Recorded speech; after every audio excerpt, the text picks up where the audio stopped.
And today, y'all, it is about to go D-O-W down and then up. Okay? So this amazing person, this man, this artist is a singer, songwriter, a videographer, an actor, a producer, so much more. And the list just goes on.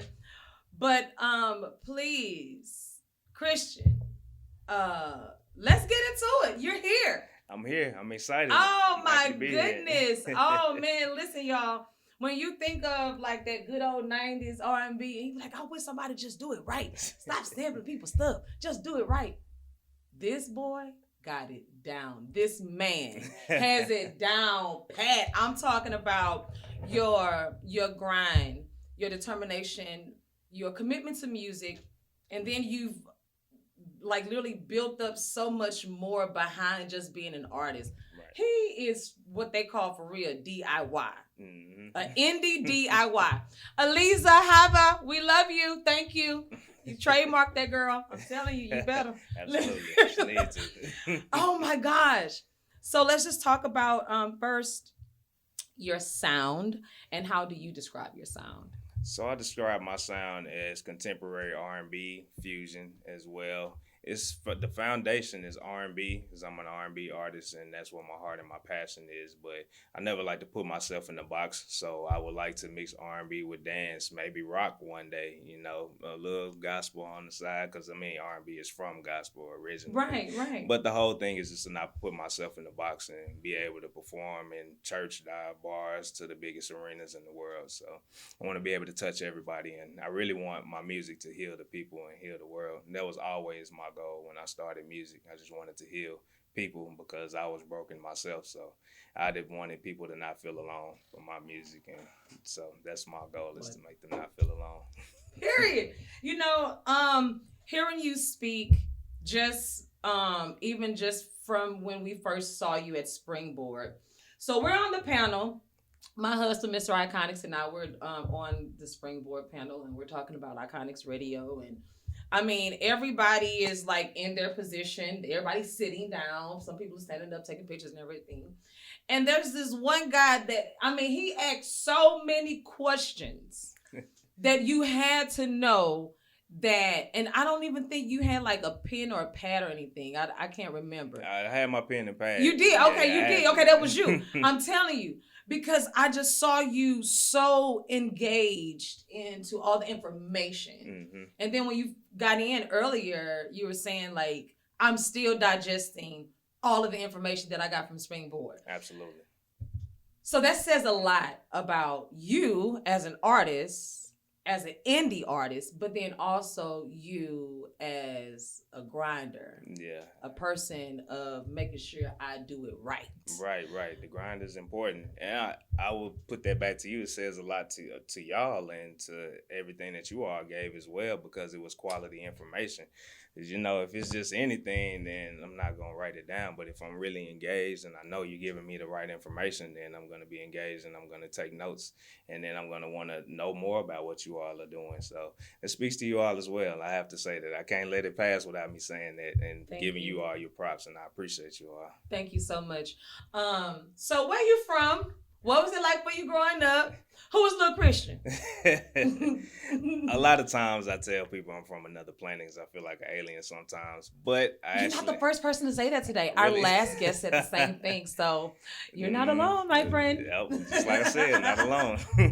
I'm originally from Little Rock, Arkansas. Okay. And when I was younger, I lived in Gary, Indiana / Chicago as well. Moved back to Little Rock. Stayed there, middle school, high school, then moved to Atlanta for college, then came back to Little Rock for more college, then moved to Houston to start a business. In between that, I lived in Bangkok, Thailand for a summer as well. So it's been a little bit of everywhere, but Little Rock is home. So I was kind of with my hands, and then I started adding my toes in, and I was like, okay, that's like, wait a minute, what? Wow. When you think about you basically being a part of, like you said, the planet at this point. What was it like for you growing up? Were you military baby. Mama was a traveling RN. Like, what was happening? What was going on? You was with the Jackson 5. We ain't know it was 6 of y'all. Like, what happened? I was trying to get with the Jackson 5. I knew it. Quite yet. Let me in. But I mean, I was a military baby, but my father was at the tail end of his military career, so we weren't traveling for that reason per se. Okay. And then, my parents split up when I was younger. It was the beginning of the split, and my mom, she moved to Indiana for work. She actually got the department head job, the head of the special education department in Gary, Indiana. So we were there. But it was good because my dad's siblings were in Chicago, so I still had that family there. And she would take me there on the weekend, so I got the experience of Chicago and the experience of Gary, Indiana. And then we moved back, but it was a good childhood. I mean, I'm glad that I moved around like that because that set the stage for my career and for what I wanted to do in my life. Because I'm used to traveling, and now I love traveling, and it's hard for me to sit still now. Even now, I've been in Houston like 8 years. I'm like, it's time to go. It's been a long time. It's like 8 years. What? It feels like forever. Yeah, oh my God! But wow, so many things to kind of unpack within that. Who actually influenced you in music? My cousin, some influence, and Michael Jackson, cliche answer, but that was the main. Michael Jackson was the main one. My dad got old Michael Jackson records, and we was always listening to Michael Jackson. But it was a lot of R&B influence, especially when me and my mother were in Gary, Indiana. Mm-hmm. So like a lot of Sade, R. Kelly, Erykah Badu, artists of that nature. So that's where the real heavy R&B influence came out. And then we there, in the 90s, this is. Some people say it was the best time for R&B. Well, I'm trying to create the new best time, but right now we'll say the 90s was. I think one artist that's really doing that for me is definitely shout out to Bruno Mars, and then also my girl. She kind of gives Tim's. Yeah, Tim's definitely. gives Tim's is really just. She gives me that Afrocentric vibe that we need from that, But Money Long holds it down. Yeah, definitely. Holds it down, child. And who else would you say? I would say Leon Thomas. He has a new song called Mud Out, and that is a very great record. Leon Thomas, it's another Leon Bridges. He has like a Smokey Robinson type of style. I've heard him too. Fire. He's really good. Yeah. And Usher, of course, he's from that area, so he's still held it down. Usher's Usher is like on a whole nother level of I'm bringing real shows back. Exactly. Like, you don't have to throw your panties on the stage anymore, guys. Yeah. You can literally, he'll just feed you a cherry. Right. Yeah. Cherry. It's like reverse. Right. You don't have, it's like, but it's on a different level. The millennial tour is out right now. Right. You just have a different era of artists being able to really connect. Mm-hmm. Sometimes it's a good thing. Sometimes it's a bad thing, Right. But thank you for that. Because when you think of artists that bring real R&B back, it takes you back to that good vibe. Like, ain't nobody fighting. Right. Everybody's loving.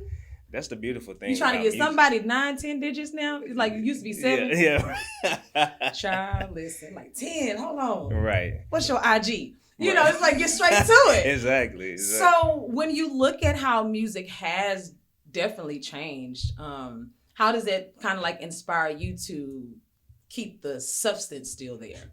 It inspires me just because I never want to get lost in the crowd. I always want to be authentic and true to myself. And those times were times that I remember a lot, like when I was with my mother and we were just in the car, even listening to Lauryn Hill like that. The Miseducation of Lauryn Hill was a big project that we would listen to all the time.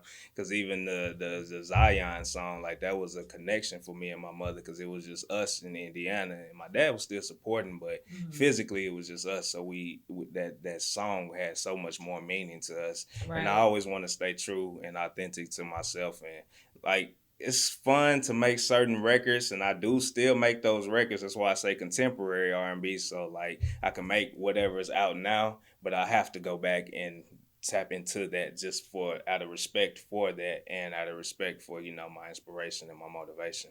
Well, I know. See, one of the songs that you had to go back is, my boy R. Kelly, Kels. Yeah. You remind me of my G. Yeah, Listen, yeah. listen. I was like maybe like 8 or 9, Mm-hmm. 10. I can't even tell you what a Jeep looked like at that age. I was like, I just want to drive a Jeep. Right.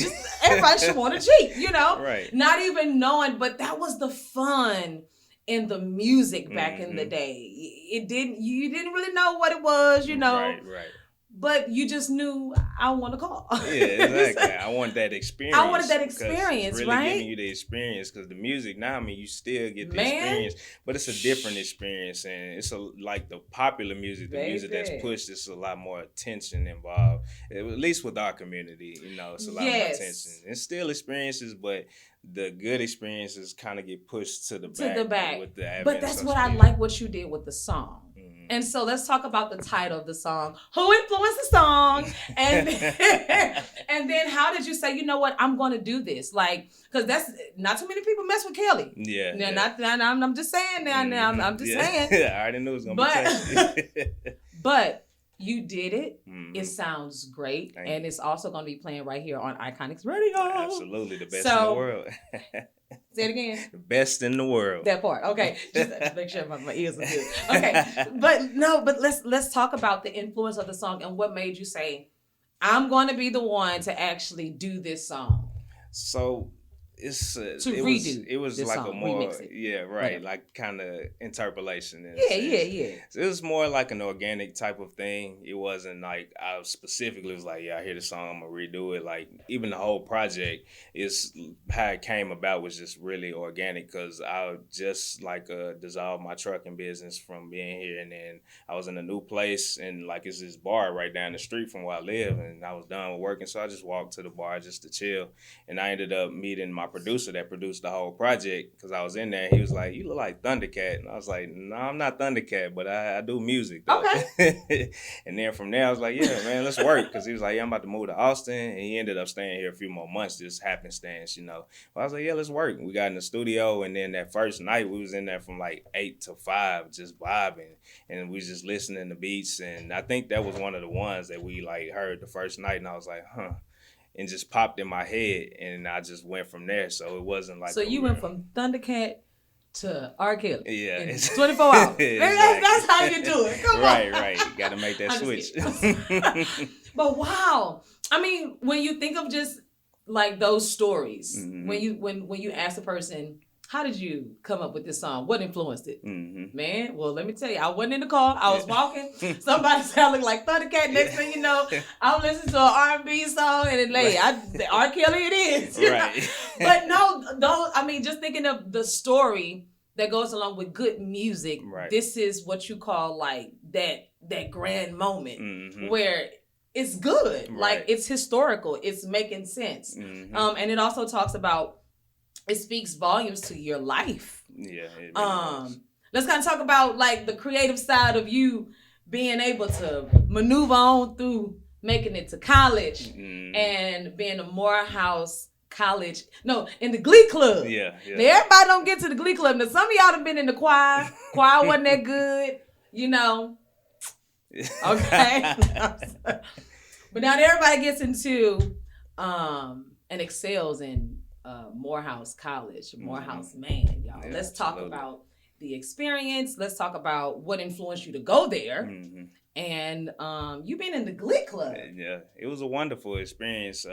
Before, 2 of my brothers had graduated from Morehouse already, and another brother had been accepted. So I really kind of didn't have a choice. I did, but once 2 of your brothers graduate, it's like, what you gonna do? Really? Yeah. How many siblings? So I have 5 siblings. You are the youngest, absolutely. You the baby? Yeah, the baby. Babies representing. Hey. Yes. My husband's the baby too. Nice, I'm the baby. nice. Listen, babies represent. Hey. DJ Brandice, you the baby too, right?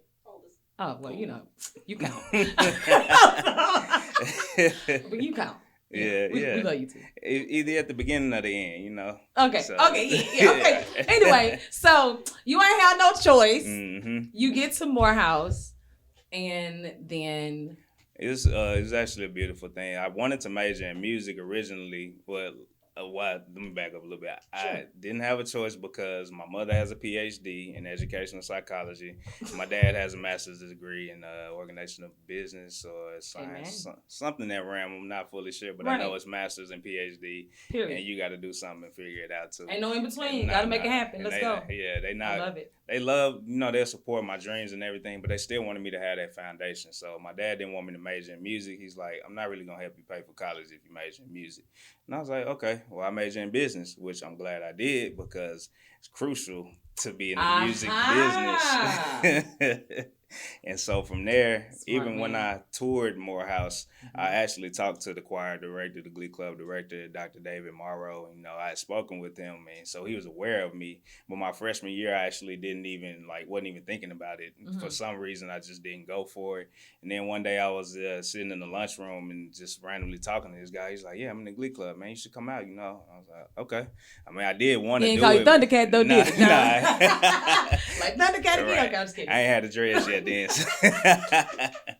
But yeah, from there, it was just a wonderful experience. And I got to, really cut my teeth with the musical things and just learning how the grind is and, learning how important it is to be disciplined with your music as well. Because, we in there singing a whole bunch of different styles of songs and you can blend, but you really can't just try to blend in because when you're a choir director, a conductor of a choir, you can hear everybody. So you can try to blend in, but he'll hear it. So you really have to work and to learn those notes and figure out this thing that is music. And it teaches you a respect for music and a respect for the discipline of making music.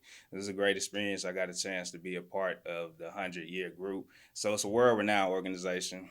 Morehouse College Glee Club is performed. It's a world-renowned organization.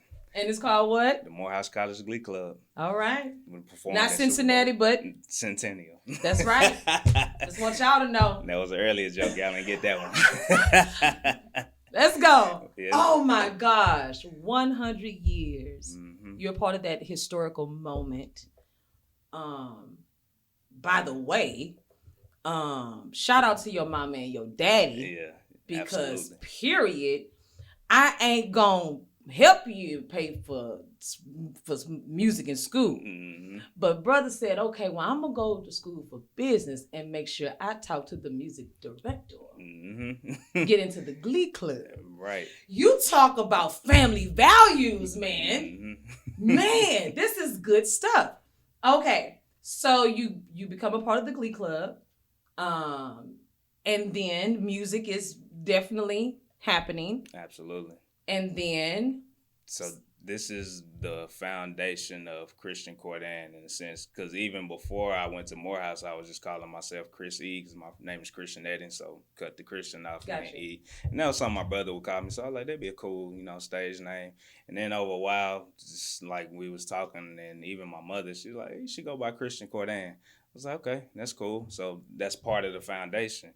And then I'm in there. And even while I was there, I was able to get a scholarship because my school was already paid for. But I just asked the director, I was like, Dr. Morrow, is there some extra money maybe? And he was like, yeah, I'll find something. And he gave me a scholarship. It was like $2,500 every year or per semester, something like that.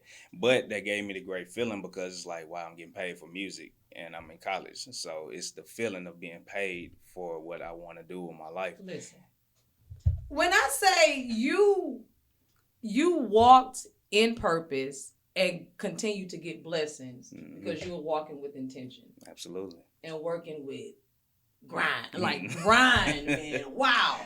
That's what it's about. Okay, so then something happens because you've also ventured into acting and then producing. So then I think somebody had something going on with the Glee Club and Spike Lee. Let's talk about it real quick. I mean, we ain't gonna forget that part. So I always wanted to be an actor. I always thought that was a natural transition as a musician with videos. I mean, everybody's acting in their music videos, whether they realize it or not. Right. But as part of those experiences, so actually 3 great experiences I got to have in the Morehouse College Glee Club.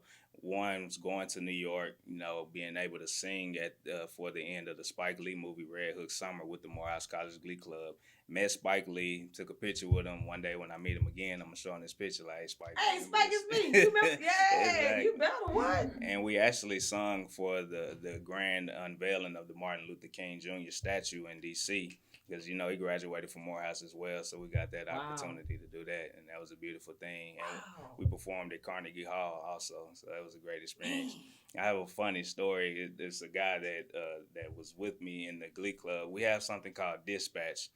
So our choir director's thing is we don't take time. We don't like spend a whole bunch of time getting on stage. So you got to move quick and get on stage. Okay. So we're in Carnegie. We coming down the walkway and hit the corner. One of the guys in front of me slips. No.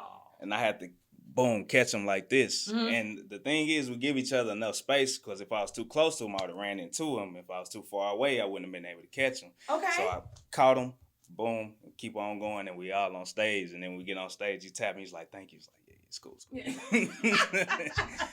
You get to boy, that could have been a viral moment. You lucky couldn't nobody have no phone right there. Boy, we would have caught you good. But wow, but that speaks volumes about brotherhood, absolutely. About even how you are now, like walking hand in hand, meeting, networking, building your brand, and as an artist now. So you done graduated from Morehouse College, y'all. Yep. And then music is stamped in your life. It is your main focus. And then when did you decide and say, okay, you know what? It's time for me to put out my music now. So really when I got back, in my senior year, that was when I released my first music video, my senior year. Name of the song? Dreaming. Okay. And it's an inspirational song, just telling people like no matter what you go through, you know, you got to keep going because I'm a dreamer. I feel like I'm the ultimate dreamer. I've just been daydreaming and night dreaming all my life about what I want for my life. So I felt that it was fitting to release that as my first song. And so I released that, and that was I believe that I marked that as the start of my music career officially as a professional. And so I moved back to Little Rock because my cousin and some other family friends had some things going on. They were trying to like start a label in a sense or a conglomerate or a group. So I was like, okay, I have this business knowledge. Let me come back and put this thing together. Need me. I got you. Now you need me. Exactly. Let's go. And I started my master's program too at the Clinton School of Public Service. So I have a master's degree in public service as well. So it all came together at that point. But things didn't quite work out just because everybody has a different vision for things. For sure. And, you know, even though I have this business knowledge, I may not still have the same amount of respect to kind of push things forward. You know, I could do ancillary things, but when it comes to making decisions, telling people, hey, we should do this, people are like, no, I want to do this. I'm like, okay, well, I'm going to do this. Right. And hopefully you can see the results of that.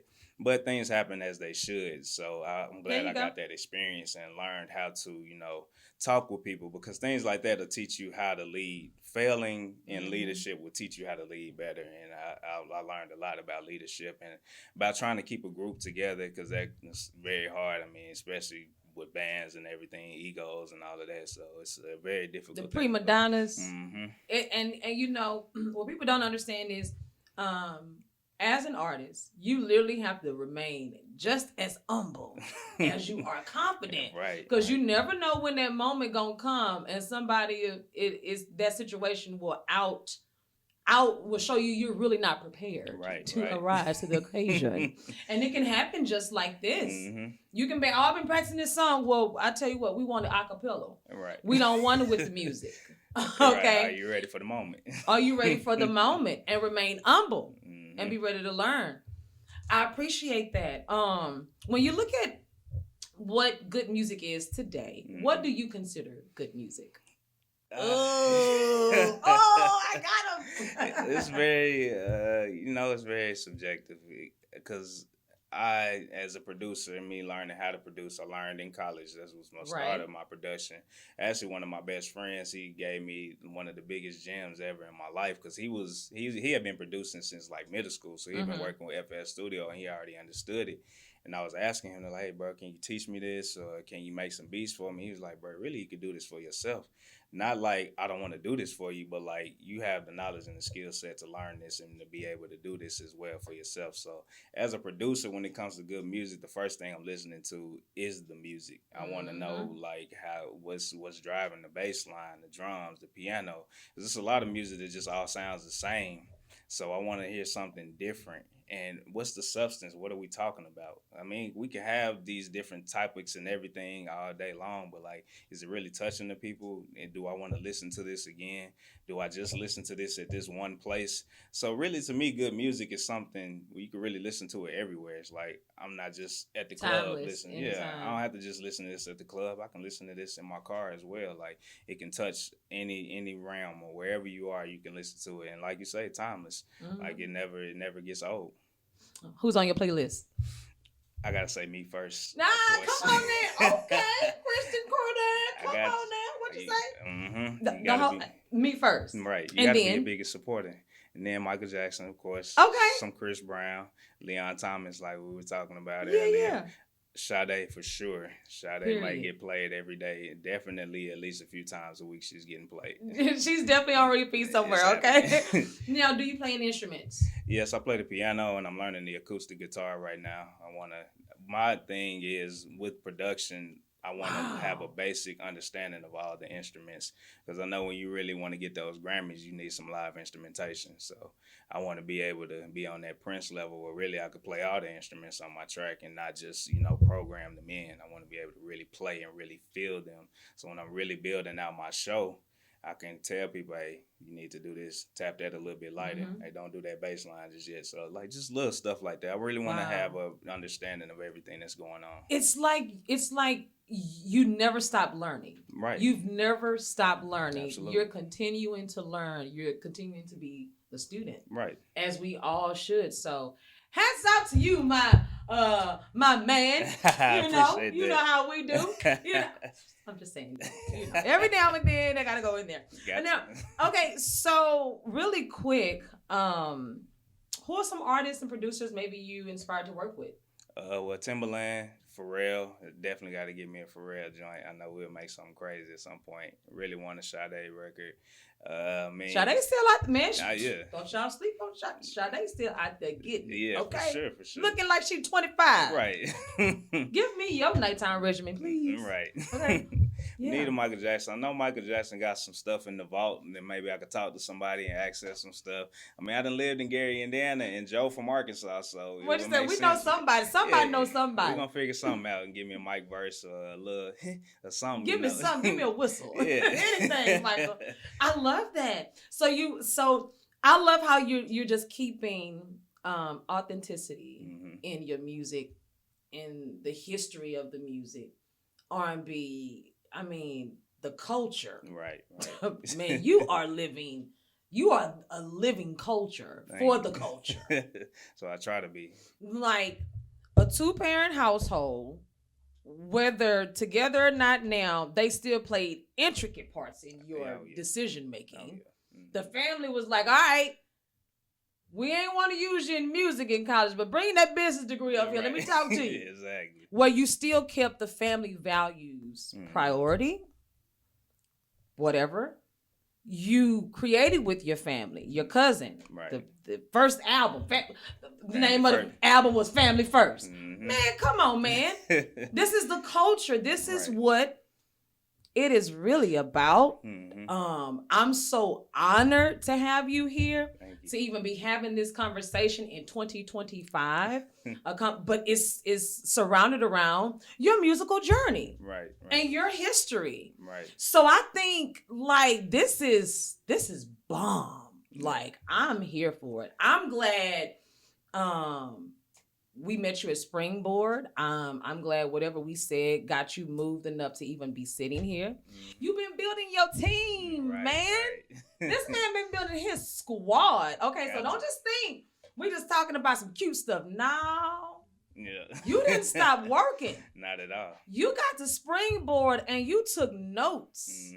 and you put them contacts to work, you're still building a team. Right. Let's talk about the team. Now I know you got your number one A1 player right over there in the corner. Hey, boo. Okay. What's up, baby? Yeah. You got the squad. All right. But the team.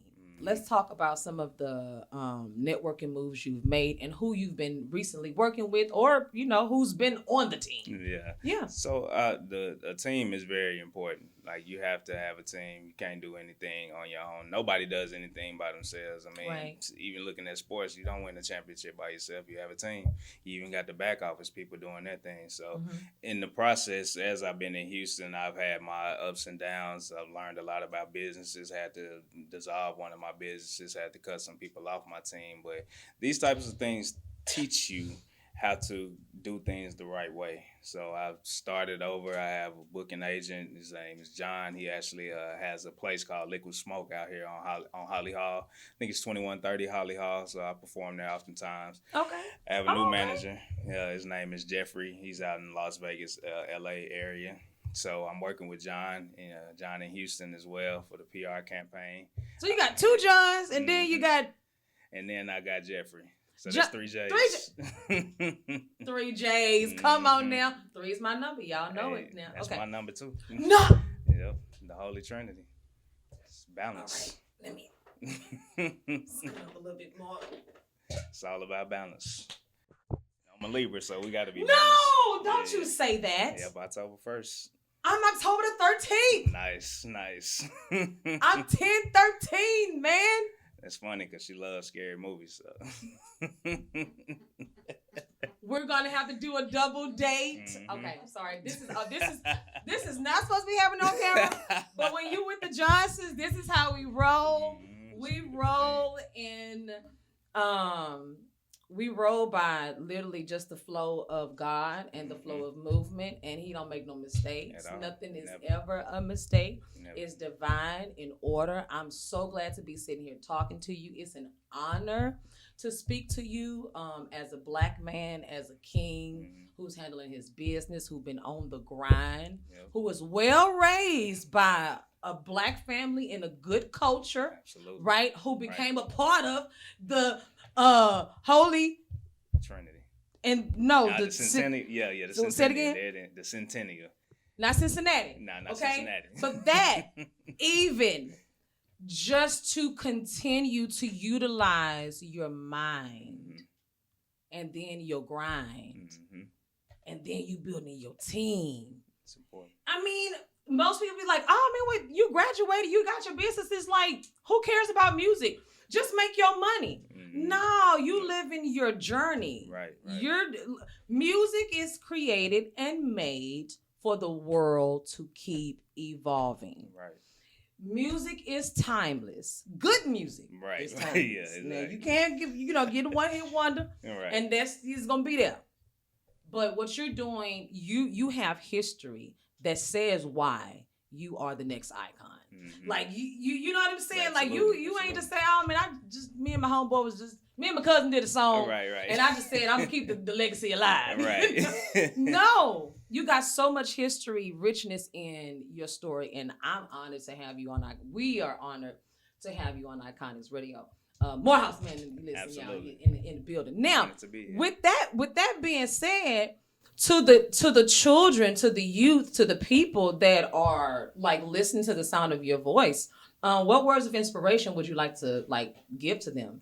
I would say don't be afraid to make mistakes and give yourself grace. I made plenty of mistakes in my life, and I've had times where I haven't given myself grace because I'm my biggest critic as well as my biggest fan. So I'll beat myself up before anybody does, but I've learned over time that that's not good. It's not good for your mental state or your physical state. Like, we human. You have to make mistakes. I mean, even if people tell you don't do this and you still do it, which I do. I mean, I'm very stubborn. Like, I need to see this. Libra. Yeah, I don't want to hear it. I need to see it. I'll fall and I'll say I was wrong, but let me actually make the mistake on my own before you tell me that it's wrong, because nobody knows. I mean, everybody's only lived once. So how do we fully know what's right and what's wrong? That's right. All we know is based off of our experiences.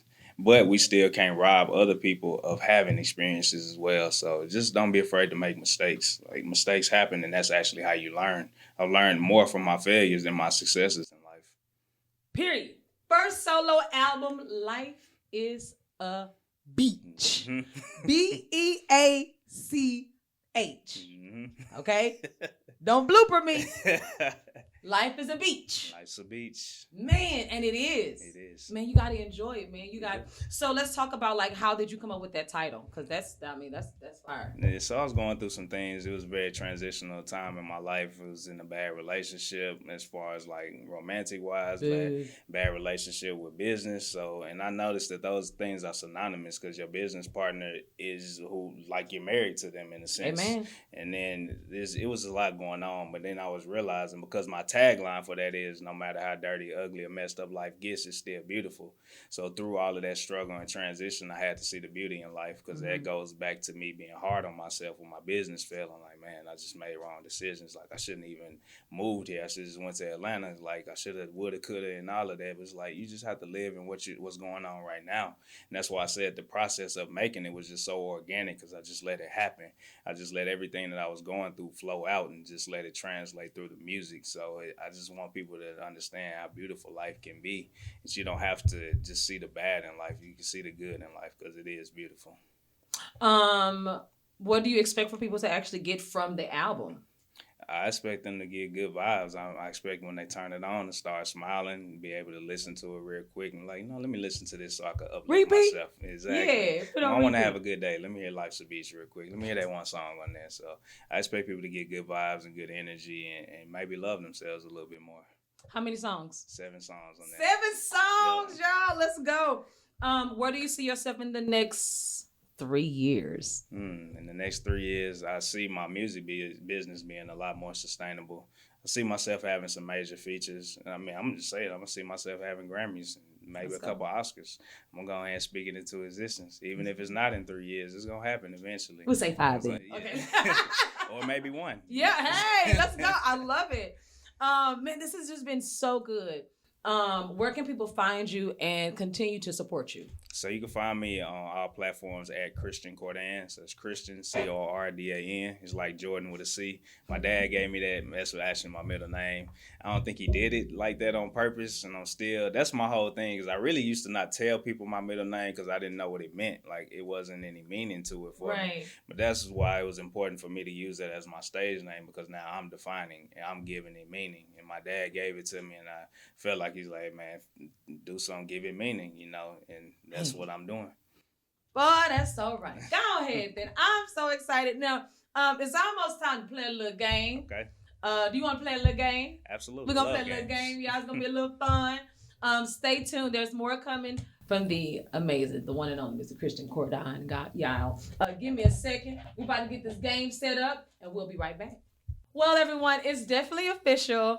Here at Iconix Radio, I got my boy, Christian Cordan here, guys. And guess what? He's a Libra, and his favorite number is number 3. 10-1, 10-13. Doesn't get no better than this, because we can't figure out what we want to eat. Right. Let's go. I love it. Okay, so here's what's going to happen for the game. Okay. I'm going to ask you a question. You do have some help here. So you got 3 people here to help you. You just figure out what's the right answer and you give it to me and we'll figure out what's going on. Okay? You ready? Yeah, I'm ready. Sound fun. First question is, in the 90s sitcom Family Matters, where did the Winslows live? Was it A, Chicago, B, New York, or C, Georgia? Chicago. Final answer? That's my final answer. Correct. I had to get that right. Whatever. I was about to say, come on now. Family in Chicago, right there. Let's go. All right, here we go. In Independence Day, what does Will Smith yell as he blasts off in the spaceship? Is it A, I gotta get me one of these, B, I make this look good, or C, hope you got airbags? I think it's I make this look good. That first one sounded pretty good too, but I'm gonna go with I make this look good. Final answer? Final answer. That is incorrect. It was, I gotta get me one of these. Yeah, that's why you gotta go with your first mind. I think they had that on the commercial. Okay, that's too long. I'm sorry, y'all. My bad. That was on the commercial, though. I'm sorry. All right, here we go. James Wood voiced the villain for which 1997 animated movie? Was it A, The Rescuers Down Under, B, Beauty and the Beast, or C, Hercules? I'm going to pull my lifeline on this one. Okay, well, I'm going to go with B then. I'm going to go with B, final answer. It was Hercules. What you going to say, Hercules? I seen a little bit. I was like, okay, here we go. I got you on this one. What film won the Oscar for Best Film in 1995? Was it A, Forrest Gump, B, Toy Story, or C, Braveheart? They all came out in 95, right? Because that's a trick question there. Who won the Oscar in 95? I got to go Forrest Gump. Final answer? Final answer. You got that one? Yay! That was another one I had to get right because me and my mom would watch that all the time when we was young in Gary. So really, yeah, that's the one. Oh, he got it right, Mama. He got it right. I always do that little walk that he was doing to make her laugh. So. Okay, last one. Here we go. In Jumanji, a stampede is released. What is the slowest animal? Is it A, a rhinoceros, B, an ostrich, or C, an elephant? I'm going to go with rhinoceros. Final answer? Final answer. That boy better finish with a win. Yeah, hello, come on, Glee Club. Exactly. Let's go. Guess what else though? What? 3 out of 5. 3 out of, listen. Pew, pew, pew. I didn't even try that. But listen, man, this has been so much fun, such an honor, a pleasure to have you here again. An icon in the making, an icon just alone in your journey. We just appreciate you and love you. We love the music, and it's playing right here. Life is a beach. Life's a beach. Okay. Best in the world, Iconix Radio. One more thing I want to say too, talking to the team, Iconix Radio is a part of my team as well and a part of my family. So I just want to put that out there. And I love y'all too. I just got my lashes done, man. I got to wait 24 hours for them to get wet. Okay? Thank you, man. Thank you. Seriously, God bless you. And we're definitely here. We're going to do any and everything that we can to team up and partner to just make your journey easier and for ours to definitely just bloom and blossom. And we bring in music around the globe right here on Iconix Radio. You can hear him 5 to 6 times a day. Download the app and let's keep it going, y'all. Iconix Radio and the one and only Christian Cordan. I'm telling y'all, let's go.